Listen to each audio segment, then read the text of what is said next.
Okay, I have done AncestryDNA and 23andMe kits, and I just want to sort of compare and contrast the two because people seem to think that they're the same thing, and they're really not. And I was one of the ones that thought it was the same thing as well. I had done the 23andMe a year or two ago. I don't remember how long ago it was. And then I recently got the AncestryDNA, and I had heard that it was more direct into your heritage.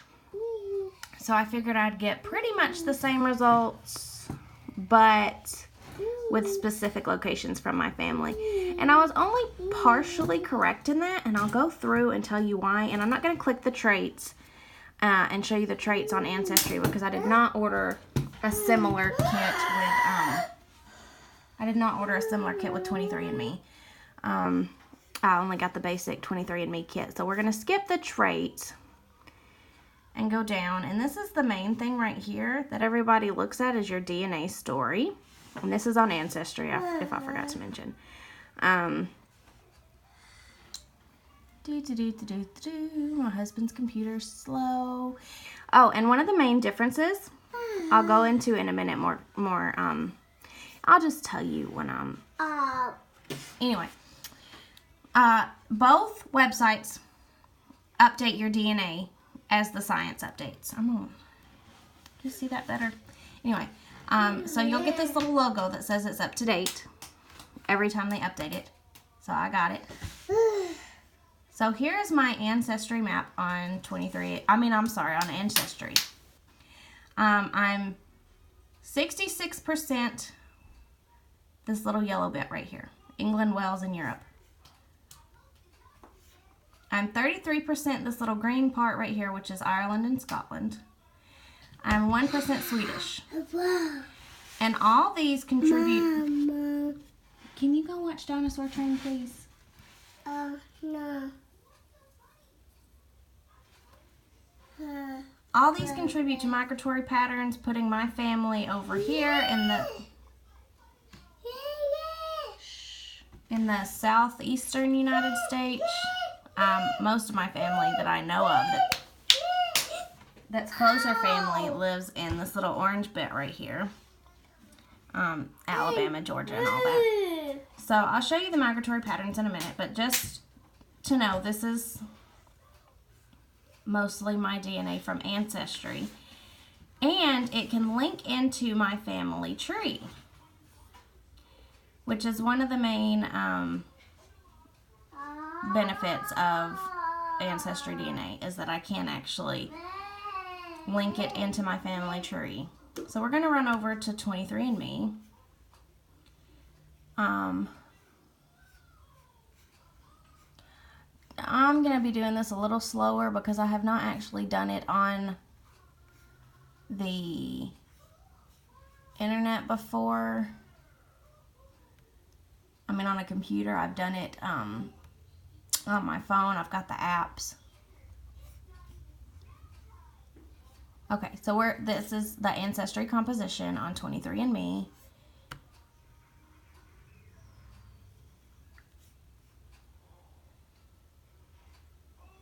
And this is the update that says it's up to date here because they've updated East Asia and African populations.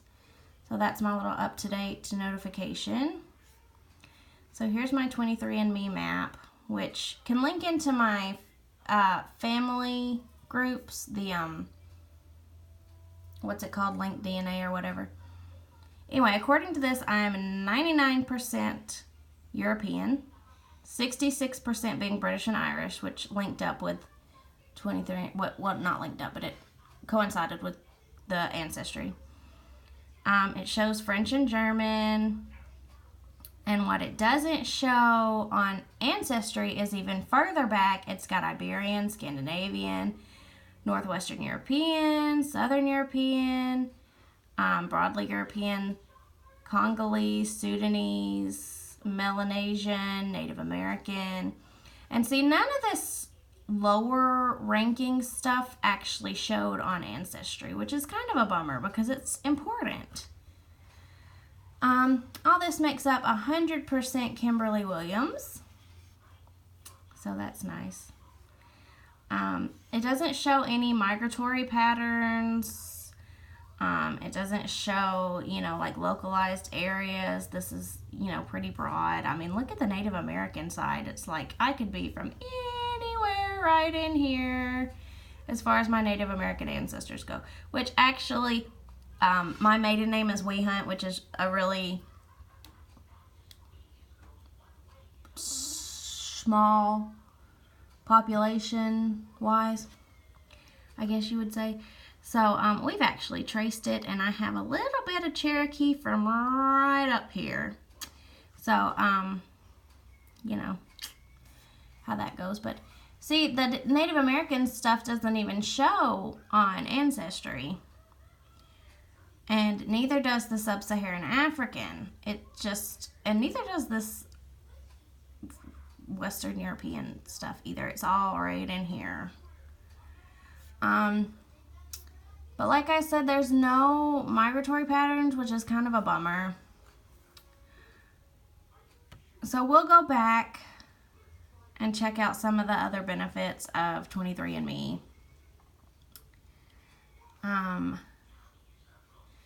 DNA relatives, so far 1,056 23andMe customers share DNA with me. I have 2 close relatives.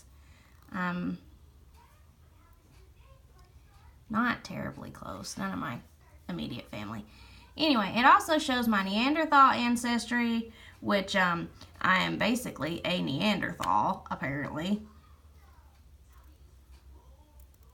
Oh my gosh, this computer's slow. I shouldn't have clicked that. Okay, anyway, I have 283 Neanderthal variants, but Neanderthal variants make up less than 4% of my DNA. The top 23andMe customer has 397 variants, and I have 283. So, and like I said, none of my immediate family has linked into this, so I don't have any other family members to compare my Neanderthal group with. Also, my maternal haplogroup is 5 or V. I'm not sure if they're Roman numerals or if they're letters. But I share a maternal haplogroup with Benjamin Franklin.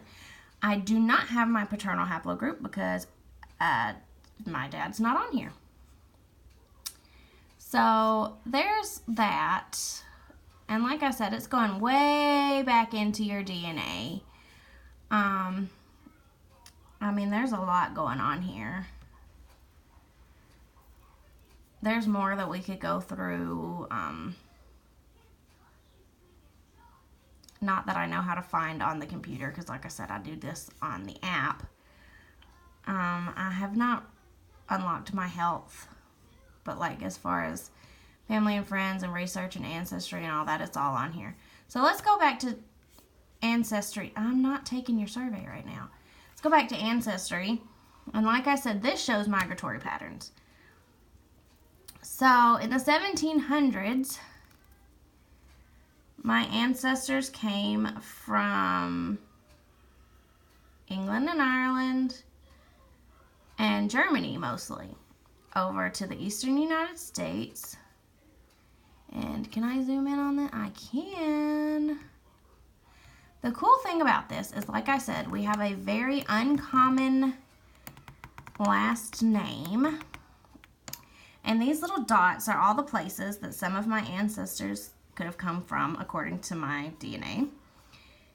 And we have traced our family, a specific branch of our family. I want to say Vagant maybe, I don't know. Anyway, it's a variant of Wehunt.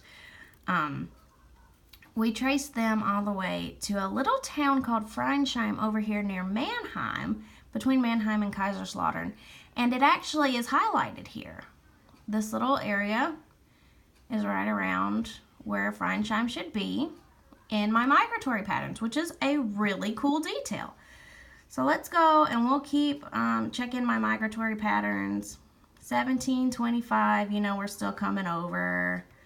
1750, there's more of us. 1775, we're spreading outward in the west.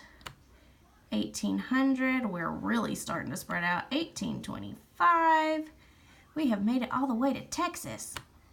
1850, 1875, 1900s, 1925, we've made it to California. Apparently my family is a very eastern.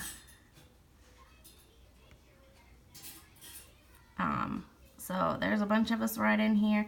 And these different colors show like which of my migratory patterns are located. Like the people from California were settlers in the southern states, as you can see. And then the purple is Tennessee and southern state settlers. The orange, like I said, is most of my immediate family. It's North Alabama settlers. And I'm not going to click my tree because it's got a lot of personal information, but you can link all this to your tree, which is a nice thing to have. But like I said, these are two very different things. This is more, I don't know how to put it. This is more like your family as a whole and how you got to the melting pot of America. This is family trees, and, you know, it only goes back a few generations. I mean, I don't know. But this, on the other hand, 23andMe is more like the science behind you as a whole. It's less about your family, and it's more about, you know, where you come from as humans in a whole. All the way back to like Neanderthals and some of the first humans since we left the desert, pretty much. So they're two interesting things, really, and my husband has recently just done his 23andMe, and we're waiting for Ancestry to go back on sale. But so we're gonna do that and see where he comes from. I'm pretty much British. I'm like the most boring 23andMe profile. Look at all that blue. I mean, there's not really anything else that I know of to go over. I'm sure I'll think of something once I end this, but, you know, just have fun with it, but don't lean on it, I guess, because one way or another, some information is going to be left out. Like I said, the Ancestry left out my Native American heritage, and then 23andMe left out the migratory patterns and my ancestors. So, you know, you get what you get. So it's something to think about before you purchase, and, you know, I guess have a good time with it.